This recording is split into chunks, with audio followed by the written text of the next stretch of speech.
Okay, now he died eventually, but did he leave a dynasty of some sort? I mean, how did this happen? Well, he left 5 sons who were very well trained by this man, who by that time had become the outstanding money lender of Europe due to a very peculiar circumstance. King George III and the Bank of England wanted to punish the American colonists for being so obstreperous and for refusing to give all of their profits to the Bank of England from their income. And so when they rebelled, then the British Army did not really want to fight their American cousins. So King George said, well, I've got to get somebody else to fight this war. I need some mercenaries, some hired soldiers.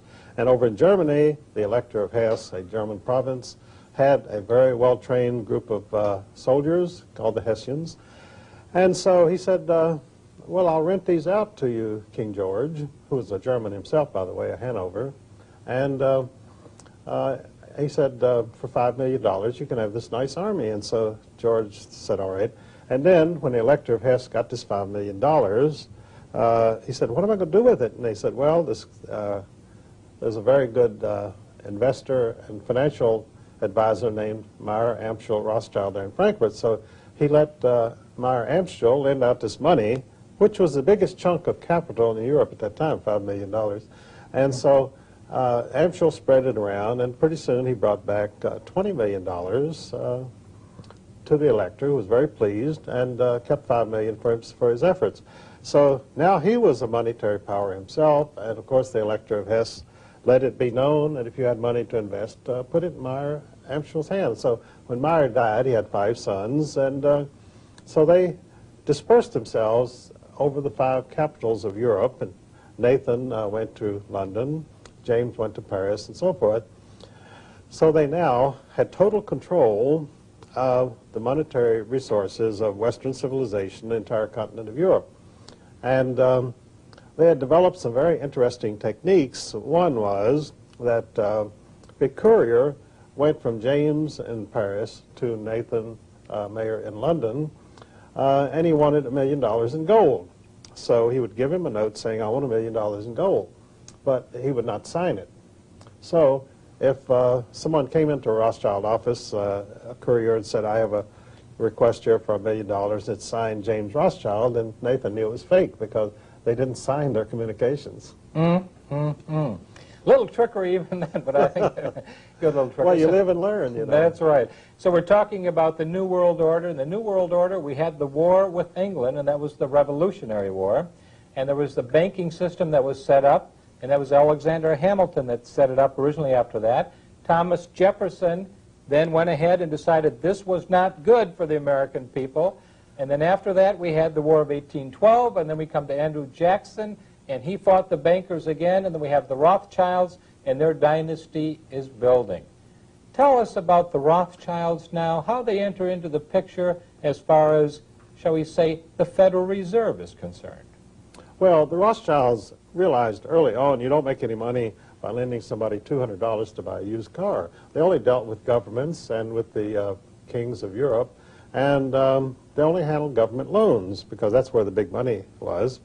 And you see, they realized it was a sure thing because if you lent money to a government and they didn't repay you, then they would never get any more money. And they always needed money for wars and for to build Versailles and so forth. To be a king means you spend a lot of money. You're a big spender.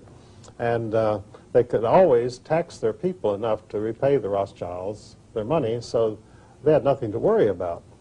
And so by 1880, the Rothschilds really owned all of Europe, and they owned a large part of the United States secretly because they always advertised and promoted the idea that the Rothschilds had no activities in the United States, and they did not because they worked through August Belmont, who was their named representative, and they also worked through J.P. Morgan and Kuhn Loeb Company, which were their secret representatives. And by 1896, these two Rothschild firms, J.P. Morgan and Kuhn Loeb, owned 96% of all the railroad mileage in the United States. Wow, talk about a monopoly there. And that's in congressional reports. I got that right out of most of my work, by the way, comes from congressional reports. So you do researching on congressional reports, and how far do you back to this research information go, Eustace? About 5,000 years. 5,000 years. We're talking to Eustace Mullins, ladies and gentlemen, and we're talking about the New World Order. Well, tell us then, the Rothschilds, tell us about the Federal Reserve. Now they've become involved in the Federal Reserve, and what about Soviet Russia? How did Soviet Russia come into this New World Order situation, Mr. Mullins? Well, Soviet Russia was always part of the world order, and in fact the Soviet Empire, the evil empire, which we heard so much about, and in the 1950s we were digging atom bomb shelters in our backyards to protect us from this catastrophe which was going to happen at any moment, and which was good for the contracting industry, but it didn't really help anybody as far as avoiding atomic bombs. So the Soviet Empire came about because of greed and envy. Now, communism, of course, is based on hatred, greed, and envy. But what people don't realize is that the Russian Revolution came about because of the greed and envy of King George V of England for his cousin, Tsar Nicholas II of Russia, who happened to be the richest man in the world. And when you're the richest man in the world, the consequence is all the people who are not quite as rich hate you and wish they could get their hands on your money. So the Rothschilds told King George V, they were all around him as his advisors in London, they said, look, let's go after Nick and get his dough. And George said, well, I'm game. And so the Rothschilds started the communist movement in Russia. And so they murdered the Tsar and his family and took his gold, which was sent to Paris and to Kuhn Loeb Company in New York and the other Rothschild offices, London and so forth.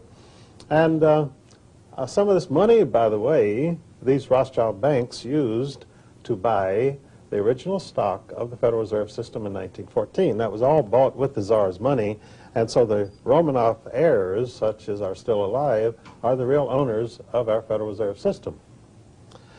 And so, as I say, they murdered the richest man in the world, took all of his money. Well, what year was that, by the way? What year was that when they murdered the Tsar? Well, that was 1918. They had the communist revolution in 1917, and the first thing they did was go in and loot the whole country. They took all the money, and so the result was the new Soviet empire had no operating capital, and they couldn't tax anybody because they had murdered all the people who owned anything. So you couldn't go out and tax the peasants to keep the country running. So they sent up cries of anguish, and people all over the world responded. Woodrow Wilson, our president, he made a speech to Congress in which he said, it is our duty to help these noble murderers in Moscow, in so many words. And so he first sent them $25 million of his personal war fund, voted to him by Congress to prosecute World War I. And he sent Elihu Root, who, by the way, wrote the charters of all the major foundations. Elihu Root was a lawyer of whom J.P. Morgan said, when I call in lawyers and I want something done, they give me a lot of reasons why it cannot be done. He said, when I call in Elihu Root says, what do you want me to do? And I tell him, and he does it.